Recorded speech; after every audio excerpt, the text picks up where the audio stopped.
एक ऐसी शख्सियत से मिलाने जा रहे हैं जिसे सुनकर और देखकर आप भी कहेंगे कि हाँ, संघर्ष हो तो इस प्रकार का और भक्त हो तो इस प्रकार की। आज हम मिलाने वाले हैं आपको कथावाचिका रंजना देवी से, जो कि एक बहुत ही उज्जवल और बहुत ही शालीन और एक ऐसा व्यक्तित्व है कि वो कान्हा भक्त हैं और एक अपरंपार उनकी महिमा है और अपरंपार श्री कृष्ण की महिमा है उनके ऊपर। तो आइए जानते हैं कि आखिरकार उनकी कृष्ण भक्ति किस प्रकार की है। रंजना जी, आपका स्वागत है हमारे चैनल एक संदेश पर। और जिस प्रकार से हम देख रहे हैं कि आपके समक्ष और आपके पास और समीप बैठे हैं लड्डू गोपाल जी, और जिस प्रकार से हमने देखा है कि आप कथावाचिका हैं, आप कथा में भी जाती हैं तो इनको साथ लेकर जाती हैं, हर जगह जहां भी जाती हैं आप इनका साथ नहीं छोड़ती हैं। तो हम शुरुआत करेंगे कान्हा जी से, क्योंकि इस समय ब्रज की होली भी चल रही है और आज एकादशी भी है और कान्हा को लेकर तो सभी पता ही आपको कि कैसे हम सभी कृष्ण जी के भक्त हैं। तो आप पहले इनकी जो महिमा है और आप और इनका लगाव बताइए हमारे चैनल के माध्यम से। पहले तो सभी को जय श्री राधे जय श्री कृष्णा करूंगी। और मेरा लगाव इतना है कि मैं बता नहीं सकती, और जो भी महिमा होती है वो ओपन नहीं करी जाती है पहले तो। और मेरी भक्ति हमेशा इनके प्रति रहती है। मैंने पति के रूप में पूजा है, जो भी है सब कुछ मैंने इनको अर्पण कर दिया है। अपना जीवन जैसे भी है, संघर्ष बहुत करा, बहुत मतलब आगे देखा कैसे जीना है, संसार में घुस के देख लिया, कुछ भी नहीं है संसार में। जो कुछ भी है मैंने इनके ऊपर अपना जीवन समर्पण कर दिया है। और इनकी महिमा जो है ना, इनकी महिमा इतनी बड़ी महिमा है कि शायद मैं अपने मुंह से नहीं कहना चाहूंगी, क्योंकि जो महिमा होती है वो ओपन नहीं करी जाती है। और मुझे ऐसा फील होता है, किसी को फील हो या ना हो, मुझे फील होता है कि मेरे साथ हमेशा साथ देते हैं। जो भी खाना खिलाती हूँ, इनका मन हो तो खाते हैं, अगर नहीं है, अच्छा नहीं है भोजन तो खाते नहीं है। और वस्त्र भी ऐसे हैं कि इनके मन में जो आएगा वही पहनेंगे। कभी कभी गुस्सा भी हो जाते हैं तो मुझे एहसास होता है कि हाँ आज गुस्सा है। मैं घर पर सेवा करती हूँ बराबर। कभी मुझे बाहर जाना पड़ता है तो घर पे छोड़ जाती हूँ मम्मी के पास। तो माँ जो है मेरी सेवा करती है बराबर। वो कहती है कि जब तुम यहाँ रहती हो तो ये खुश रहते हैं, और ऐसा किया करो कि इन्हें ले जाया करो अपने साथ। बराबर रखती हूँ साथ, लेकिन इमरजेंसी कोई काम पड़ जाता है तो ये बहुत बड़ी महिमा है मेरे लिए। मम्मी भी जानती हैं इस चीज को कि हाँ कृपा है, और बहुत बड़ी महिमा है इनकी। अच्छा, जिस प्रकार से मैं आपको बता दूं कि ये कासगंज के पास एक गंगेरी पड़ता है, वहां की निवासी हैं और ग्रामीण क्षेत्र से निकलकर जगह जगह भागवत करती हैं।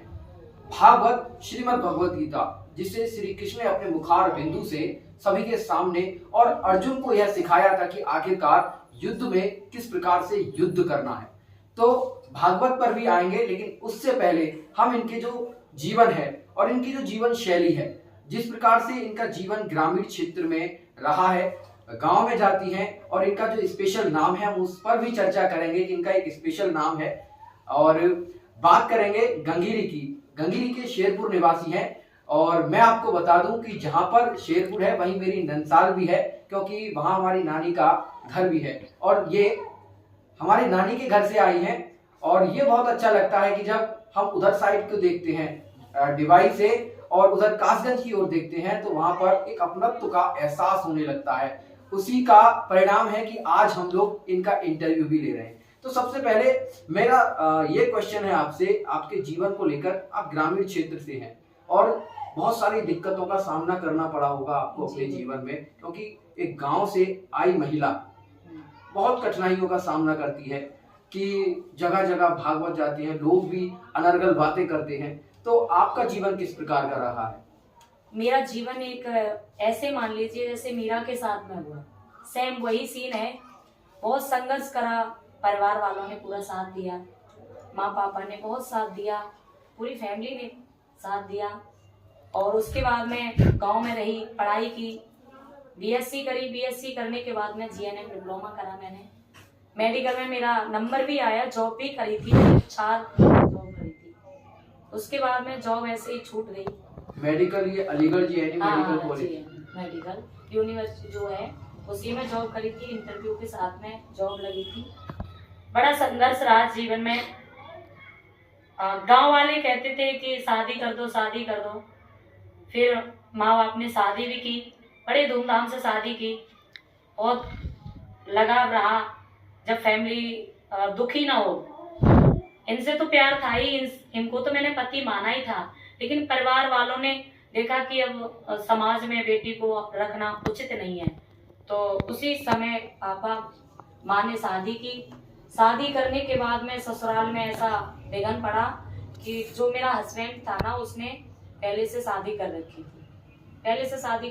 थी। 16 साल का बेटा था। फिर भी मैंने ये बोला कि कोई बात नहीं है, आप 2 रखो या 3 रखो, मैं रहने को तैयार हूँ। उसके बाद भी उस बंदे ने मुझे रखने को मना कर दिया। कोई नहीं, जीवन चलता रहा। मुझे ऐसा फील हुआ कि शायद मैंने इनको पति बना लिया है।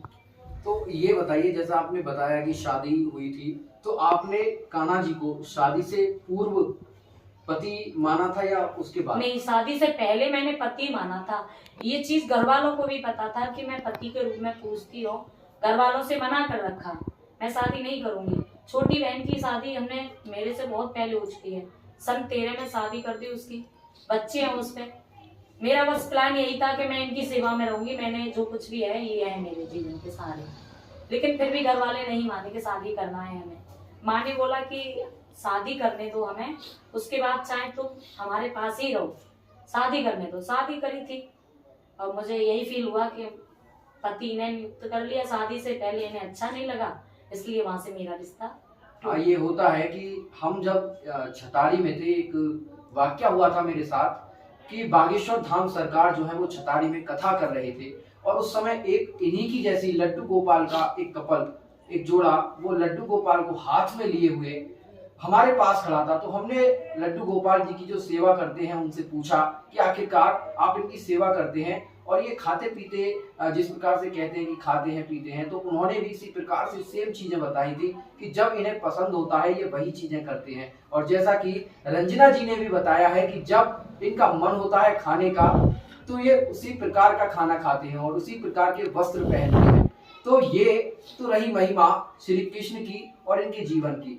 अब बात करते हैं कि ये कथावाचिका है भागवत की, और भागवत में ऐसे बहुत सारे श्लोक हैं और आपको भी यह जानना होगा कि आखिरकार भागवत में ऐसा क्या है। तो हम पहला क्वेश्चन ये करते हैं कि जो भागवत है, बहुत सारे लोगों को भागवत का अर्थ नहीं पता कि what's the mean of Bhagavat. तो भागवत का जो अर्थ है वो क्या है आपके शब्दों में? मेरे शब्दों में भागवत का अर्थ यही है कि वासे भक्ति, वासे भक्ति, वासे वैराग्य। जो भगवान की भक्ति करता है ना, वो वैराग्य तो ले ही लेता है। जब भक्ति करता है, वैराग्य लेता है, तो उसे ज्ञान ऑटोमेटिक हो ही जाता है। और भासे भक्ति भासे भक्ति गासे ज्ञान और वासे वैराग्य। और जब भक्ति वैराग्य ज्ञान हो जाता है तो वो तत्व ज्ञान प्राप्त करता है। जब वो तत्व ज्ञान प्राप्त करता है तब वह प्राणी परमात्मा को प्राप्त हो जाता है। यही भागवत का अर्थ है। और बताया जाता है भागवत में 16,000 श्लोक बताए जाते हैं। स्कंद 12 है, 335 अध्याय बताए जाते हैं। आज का समाज क्या है कि श्लोकों के द्वारा भागवत को सुनना नहीं चाहते, लेकिन हम प्रवचन जहाँ भी जाते हैं अच्छे देते हैं, समाज को ज्यादा डील करते हैं। समाज में प्रवचन देना, समाज को सुधारना, यही सीन रहता है। भागवत कराने का मतलब ये नहीं है कि भागवत कराओ। भागवत में कराने के बाद में जिस भागवत में 4 व्यक्ति के अंदर सुधार ना आए तो वो भागवत पूर्ण नहीं मानी जाती है। लेकिन मेरा जहाँ भी प्रोग्राम हुआ है, जहाँ भी मेरी भागवत हुई है, मैं अपने हिसाब से कहती हूँ कि 4 नहीं 10 लोगों का अंदर सुधार आया है, 10 भक्तों के अंदर सुधार आया है। अच्छा, अभी आपने बताया था कि आप जो है एक गवर्नमेंट पद पर भी रह चुकी हैं मेडिकल कॉलेज में। तो एक मेडिकल के छात्र को, मेडिकल के स्टूडेंट को बड़ा भारी पड़ जाता होगा कि हम मेडिकल के छात्र हैं, साइंस के छात्र हैं और फिर इधर एकदम भक्ति मोड में आ गए। तो जो ये कैसे रहा कि आप मेडिकल लाइन की थी, एक साथ आप भागवत कथा करने लगी, ये कहाँ से आपको लगा कि मैं मेडिकल की स्टूडेंट हूँ और इस प्रकार से भागवत करवाऊँ? भागवत तो मैं पहले से ही करती थी, भागवत पहले से ही कितनी उम्र करती से थी। करती है? सन 2011 से करती हूँ। नहीं, उस समय एज कितनी थी आपकी जब भागवत करती? वो भी शायद 17-18 की समथिंग। तो देखिए 17 से 18 वर्ष के बीच यह भागवत करने लगी थी। ये भी एक बहुत बड़ी बात है कि जहाँ व्यक्ति को एक कविता या फिर कोई भी सेंटेंस याद नहीं रहता, वहाँ ये इतने सारे श्लोक याद करके भागवत सुना रही थी। अब आपने एक शब्द बोला था परमात्मा। अब एक बहुत सारे लोग हैं इस देश में, एक ऐसी कम्युनिटी भी है जिन्हें हम लिबरल बोलते हैं, वामपंथी बोलते हैं। एक वामपंथी विचारधारा चलती है कि वो भगवान को नहीं मानती, और आप एक ऐसे व्यक्ति हैं, एक ऐसी महिला है जो भगवान की शरण में है और उनको ही अपना पति मान बैठी है। तो जो भगवान को नहीं मानते, जो वामपंथी विचारधारा के लोग हैं, जो भगवान के बारे में अनर्गल बातें करते हैं, उल्टी सीधी बातें करते हैं, तो आप उनको किस प्रकार से समझाओगी कि भारत में नहीं पूरे विश्व में जो भी चल रहा है वो सिर्फ कान्हा की देन है, वो सिर्फ भगवान की देन है? मैं तो बस उन्हें यही समझाती हूँ कि आप जो सत्संग कर रहे हो वो अपना करो, लेकिन जो भगवान है ना वो भगवान ही रहेंगे, परमात्मा है वो परमात्मा ही रहेगा।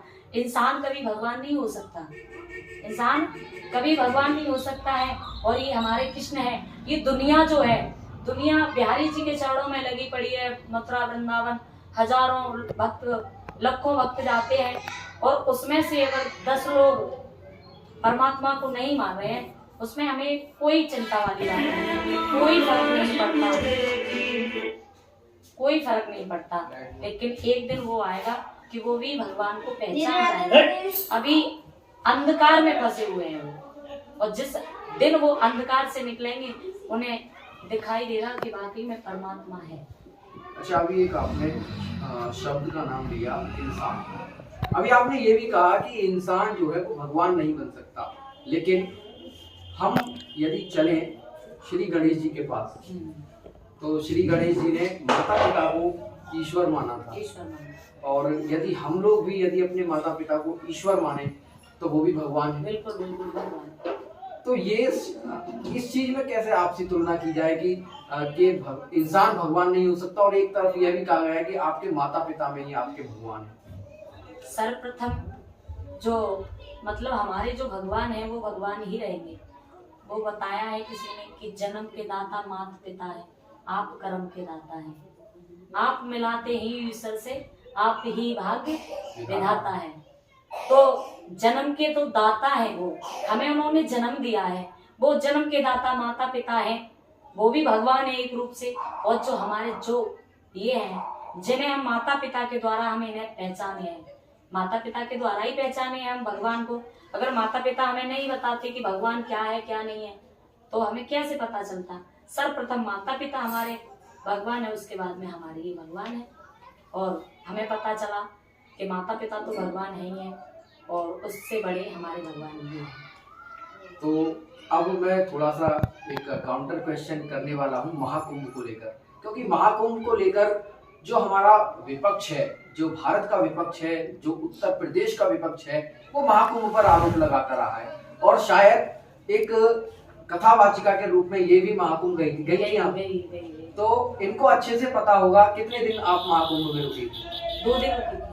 अच्छा, 2 दिन आप महाकुंभ में रुकी थी, तो किस प्रकार की व्यवस्था थी उस समय? व्यवस्था इतनी अच्छी व्यवस्था थी, ना तो कोई गंदगी और ना कोई भगदड़ वाला सीन था कि इतने मारे गए कि इतने मारे गए, ऐसा कुछ भी लेकिन भगदड़ तो हुई थी 28 तारीख 29 को। जिस टाइम मैं गई थी उस टाइम नहीं थी भगदड़। अच्छे से स्नान हुआ, हम संगम पे ही हमने करा था स्नान। काफी लोग गए थे हमारे साथ में, जितने भी लोग गए थे सबने मेन स्थान पर स्नान करा संगम पर। और जब स्नान करा वहाँ कोई ऐसी गंदगी नहीं थी, व्यवस्था बहुत अच्छी थी। पूरा वहाँ और सिक्योरिटी लगी हुई थी, पुलिस सब जगह लगी हुई थी, थोड़ी थोड़ी दूर पर पूरी सुविधा थी। अच्छा, महाकुंभ पर हम आपको अगर ये क्वेश्चन करें कि आप 10 में से योगी सरकार को कितने पॉइंट देंगे, तो आपके दिमाग के अनुसार महाकुंभ को लेकर, महाकुंभ की व्यवस्थाओं को लेकर योगी सरकार को कितने पॉइंट्स जाते हैं आपकी तरफ से? 10 में से? मेरे दिमाग से तो पूरे पूरे जाते हैं, 10 में 10 जाते हैं मेरे दिमाग से तो। लेकिन उसमें एक भगदड़ का भी मामला है। वो भगदड़ देखो हमारी गलतियों से, जो भगदड़ हुई है ना वो हमारी गलतियों से हुई है, ना कि योगी आके वहाँ भगदड़ मचा रहे हैं। जो अपोजिट पार्टी वाले थे उन्होंने वहाँ भगदड़ मचाई हम लोगों की वजह से। अब इसमें योगी क्या कर सकते हैं भाई, क्या कर सकते हो उसमें? कुछ नहीं कर सकते ना। जैसे आपके विचार है, मुझे ऐसा लग रहा है कि आप भी योगी की फैन हैं। तो ये देखिए, और चलिए ये महाकुंभ की बात हो गई, अब थोड़ा सा लौट कर आते हैं आपकी भागवत गीता पर। तो हम कहते हैं कि आज का जो युवा है वो थोड़ा सा परेशान है, संघर्षशील है, और आप भी एक युवा ही हैं, और आप युवाओं को किस प्रकार से संदेश देंगी? क्योंकि हम देख रहे हैं कि हम जगह जगह जाते हैं, ग्रामीण क्षेत्र में भी जाते हैं, आपने भी देखा होगा कि लोग जुआ, शराब, सट्टा, इन चीजों में लगे हुए हैं। जो युवा हैं आज के, हम सोचते थे कि जैसे जैसे आधुनिक युग आएगा, मॉडर्न युग आएगा, तो लोग जुआ से, शराब से, सट्टे से दूर होंगे, लेकिन वो कहीं ना कहीं अब ऐसा लगता है कि हम एक मुंगेरी लाल का सपना देख रहे थे, एक ऐसा स्वप्न देख रहे थे जो शायद इम्पॉसिबल है। तो आप उन युवाओं को किस प्रकार से संदेश देंगी कि जो संघर्षशील हैं और जो इन चीजों में लगे हुए हैं, जुआ, शराब, सट्टा, क्योंकि ये एक बहुत बड़ी कुरीतियां हैं जिनसे शराब से घर बर्बाद होता है, जुए से घर बर्बाद होता है, और सट्टे से आदमी पूरा बर्बाद हो जाता है। तो आप इसलिए आप क्या संदेश देना चाहती हैं? सबसे पहले तो उन्हें पैसा भी जाता है, इज्जत भी जाती है, प्यार से समझाते हैं, प्रवचन देते हैं, लेकिन आज का जो खान पीन है ना वो थोड़ा अलग हो गया है। खेती हर चीज में हाइब्रिड, सब कुछ मतलब हाइब्रिड चल रहा है, दवाइयों से मतलब सब कुछ पैदा हो रहा है। तो लोग बाग है ना, पहले सत्युग त्रेता द्वापर में अच्छा खाना पीना सब कुछ अच्छा चलता था, ज्यादा उम्र तक जीना, काम भी अच्छे से करना। आज का युवा ना तो अच्छे से खा पा रहा है और ना ही तो जी पा रहा है। सिर्फ और सिर्फ कमी यही है कि कलयुग का प्रभाव है। थोड़ा गलती भक्तों की भी नहीं है, कलयुग का प्रभाव है। कलयुग की वजह से थोड़ा प्रभाव भक्तों पर है कि गलत संगति में जा रहे हैं। जब तक तो बैठते हैं सामने भगवान की चर्चाएं चलती हैं तब तक उनके समझ में आता है। इतना ही तो समझा सकते हैं, सामने ही तो समझा सकते हैं। अब बाद में जब चले जाते हैं उनसे हम क्या कह सकते हैं? कुछ भी। अब आपने कलयुग का नाम ले ही दिया है, तो क्या आपको लगता है कि इस कलयुग में कल की अवतार होने वाला है? बिल्कुल होगा। कहाँ होगा? वो संभल नगरी में होगा। तो संभल में हमने देखा है कि अक्सर होता क्या है कि जब अवतार हो जाता है तो उसके बाद मंदिर बनता है, लेकिन हमने संभल में देखा कि अभी अवतार हुआ नहीं और कल की भगवान का एक मंदिर भी बन गया। जब जब पृथ्वी पर अधिक अत्याचार होता है, पाप बढ़ता है, तब वो प्रभु हमारे एक मनुष्य का रूप धारण करके पृथ्वी पर जन्म लेते हैं।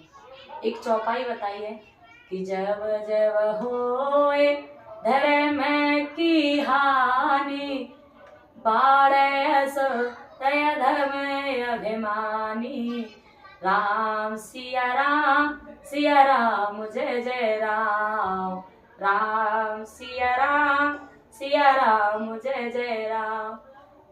और देखिए जिस प्रकार से इन्होंने धर्म की हानि का बोला, और कथावाचिका है, भागवत कथा सुनाती हैं, और एक भागवत में श्लोक भी है कि यदा यदा ही धर्मस्य ग्लानिर्भवति भारत अभ्युत्थान धर्मस्य तदात्मानं सृजाम्यहम्। तो जब जब धर्म की हानि होती है, भगवान श्री कृष्ण ने कुरुक्षेत्र के जो वट वृक्ष है उसके नीचे जो ज्ञान दिया था अर्जुन को, जो भागवत सुनाई थी, उसमें कहा था कि जब जब धर्म की हानि होगी तब तब मैं आता रहूंगा और अधर्म का नाश करता रहूंगा। तो ये आजकल एक राक्षस का रूप ले चुके हैं, शराब और सट्टा और जुआ। तो ये राक्षस हैं, ये युवाओं के लिए राक्षस हैं। अब हम चलते हैं कि जैसे आपने अपनी पूरी कहानी बताई, आपके साथ बहुत कुछ हुआ, तो आप एज एक स्टूडेंट बहुत अच्छी स्टूडेंट रही होंगी। तो जो अब युवा पेपर दे रहे हैं 12th के, एग्जाम है 10th के 12th के, उनके लिए आप क्या शुभकामनाएं देंगे? उनके लिए भी यही शुभकामनाएं दूंगी, अच्छे से पढ़ाई करें, संघर्ष करें पढ़ाई में। ये कुछ नहीं रखा है संसार में फंसने से कि एक जीएफ को बनाना, कि एक बीएफ को बनाना। संसार में कुछ भी नहीं रखा है। क्या है कि आज की बेटियों को पैसा चाहिए और आज के बेटियों को सिर्फ और सिर्फ बिस्तर तक ले जाते हैं, बिस्तर तक ले जाते हैं। अगर उस लड़के से पूछा जाए कि तू मेरे से शादी करेगा, तो वो शादी की मना कर देगा कि माँ को, पापा को, कि भाई को, सबको बीच में ले आएगा। बिस्तर तक ले जाने वाले सब हैं, लेकिन 7 फेरे डालने वाला हर कोई नहीं है। 100 में से एक आध ही मिलेगा जो अपनी प्रेमिका से शादी करे। तो देखिए, ये बहुत बड़ी बात बोल दी है और इस प्रकार की ओपन भाषा मैं भी यूज करता हूँ अक्सर, और बहुत बड़ी बात कह दी है इन्होंने हमारे चैनल के माध्यम से। और जिस प्रकार से 14 तारीख की होली है, 13 को छोटी होली है, होली पर शायद कान्हा की होली है, ब्रज की होली भी चल रही है। यदि आपको कोई ऐसा संगीत आता हो कोई होली को लेकर, या फिर कान्हा के लिए कुछ ना कुछ तो आप सुनाइए, क्योंकि आपने जब मीरा से अपना बता ही दिया है कि मैं एक मीरा की तरह हूँ, मेरी मीरा जो है वो आदर्श है, तो कान्हा के लिए कुछ ना कुछ अंत में एक बहुत अच्छी सी पंक्तियां हो जाए। अच्छा, मैं एक होली का रखती हुई 2 लाइन। बिल्कुल बिल्कुल, स्वागत है। आज मथुरा में जो है होली है, और होली 2 शब्दों में बोलूंगी। तो आज विरज में होरी मोरे रसिया, होरी मोरे रसिया वर जोरी मोरे रसिया, होरी मोरे रसिया वर जोरी मोरे रसिया। आज विरज में होरी मोरे रसिया, अपने अपने घर से निकली, अपने अपने घर से निकली। कोई श्यामल कोई गोरी रसिया, कोई श्यामल कोई गोरी रसिया। आज बिरज में होरी मोरे रसिया, आज बिरज में होरी मोरे रसिया। कौन गाम की रहने वाली, कौन गाम की रहने वाली, कौन गाम के कुंवर कन्हैया, कौन गाम के कुंवर कन्हैया। आज बिरज में होरी मोरे रसिया, आज बिरज में होरी मोरे रसिया। तो देखिए, और मैं बहुत बहुत धन्यवाद देता हूँ रंजना जी का, जिन्होंने समाज के उस बिंदु पर बात की जिस पर कोई भी बात करना नहीं चाहता, और अक्सर युवा। और हमने सभी मुद्दों पर बात की, इनके जीवन शैली पर बात की, महाकुंभ पर बात की, और साथ ही बात की जुआ, शराब और सट्टे पर, क्योंकि यही आजकल कलयुग के राक्षस हैं। तो इन राक्षस से हमें बचकर रहना होगा। और मैं एक बार आपका बहुत बहुत स्वागत करता हूं, धन्यवाद करता हूं कि आपने हमारे चैनल के माध्यम से युवाओं को बहुत सारी सीख दी, और आपकी जो ये महिमा है, जो कान्हा की महिमा है, आपके ऊपर बनी रहे। और अगर आपको यह वीडियो पसंद आती है और यह इंटरव्यू अच्छा लगता है, तो कासगंज वाले तो निश्चित ही शेयर कर दें, और साथ ही गंगीरी वाले भी, और हमारी डिवाई वाले तो जरूर ही शेयर कर दें, क्योंकि इस इंटरव्यू में ऐसी बहुत सारी बातें हैं जिन्हें सुनकर आप भी ऐसा लगेगा कि हाँ, कुछ ना कुछ न्यू हमें मिला है। तो आप सभी को होली की बहुत बहुत शुभकामनाएं। मैं राहुल लोधी आपसे विदा लेता हूं। जय हिंद। हम मिलते रहेंगे इसी प्रकार के अनोखे और इसी प्रकार के भक्तों के साथ, जो कान्हा को अपना पति मान बैठी हैं, रंजना जी, और बहुत सारे ऐसे भक्त हैं जो अपने ही मन में श्रद्धा लेकर बहुत बड़ी भक्ति दिखाते हैं भगवान श्री कृष्ण की। और स्वामी प्रेमानंद जी हो, या फिर और ऐसे कई संत हों जिनके आदर्श सदैव हमें प्रफुल्लित करते रहेंगे, उनके वाक्य, उनके वाचन, उनकी वाणी।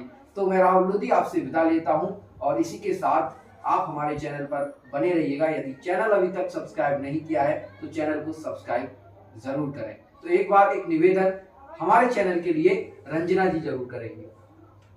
मैं यही कहूँगी कि भैया की जो चैनल चल रहा है, एक संदेश, इस वीडियो को ज़्यादा से ज़्यादा शेयर करें और सभी भक्तों को मेरी तरफ से होली की हार्दिक शुभकामनाएं। जय श्री राधे, जय श्री कृष्णा। 2 शब्द और बोलूंगी, थोड़ा धर्म को लेकर के। बिल्कुल। धर्म को लेकर के 2 शब्द और बोलूंगी कि आज हमारे जो बागेश्वर धाम वाले बाबा जी हैं, धीरेन्द्र शास्त्री जी, और हमारे देवकी नंदन ठाकुर जी हैं, और अनुरुद्ध आचार्य जी हैं, हाँ, प्रेमानंद जी महाराज जी हैं। ये सब हमारे सनातन धर्म के लिए एकजुट करने के लिए लगे पड़े हैं। लेकिन हम अपने समाज से, सभी सनातनियों से, सभी हिंदू धर्म भक्तों से यही कहेंगे कि जहाँ भी जाओ, घर से जब निकलो तो हमेशा मस्तक पर चंदन लगा के, चंदन का टीका लगा करके निकलें और एकजुट होकर के रहें। जैसे एक ये भूसा जो है, ये भूसा जो है, एक अगर उंगली खोलो तो काम नहीं करता, अगर एक उंगली खोलो तो काम नहीं करता है, अगर सारी उंगलियों को बंद करके रखो तभी ये मुट्ठा काम करता है। इसी प्रकार से हमारे सनातनियों को एकजुट होकर के रहना है और हमारा हिंदू राष्ट्र है घोषित करना है, ये हमारा सिर्फ कहना है बस। और चंदन का तिलक लगाने से क्या होता है? ओम चंदने महापुण्डे पवित्र नाशना, ओम चंदने महापुण्डे पवित्र पाप नाशनम आपदाहर्ते नित्य लक्ष्मी प्रविष्टा सर्वदा। प्रतिदिन मस्तक पर चंदन का टीका लगाने से लक्ष्मी माँ विराजमान होती हैं और जो भी हमारे मस्तक पर दिमाग में निगेटिव बातें आती हैं वो नष्ट हो जाती हैं। तो अपने सनातन धर्म वालों से, सभी से यही कहना है कि एकजुट रहकर सनातन धर्म को अपनाइए। और हमारा ये धर्म जो है बहुत अच्छा धर्म है। हमारे इस सनातन धर्म में ना किसी की हत्या की जाती, ना कुछ खाया जाता है, और सिर्फ अच्छा एकदम शुद्ध शाकाहारी भोजन किया जाता है। किसी की अपने स्वाद के लिए हम किसी की हत्या नहीं करते। सिर्फ और सिर्फ हमारा यही कहना है कि एकजुट रह करके सनातनीय को रहना है और अपना राष्ट्र घोषित करना है। जय श्री राधे, जय श्री कृष्ण।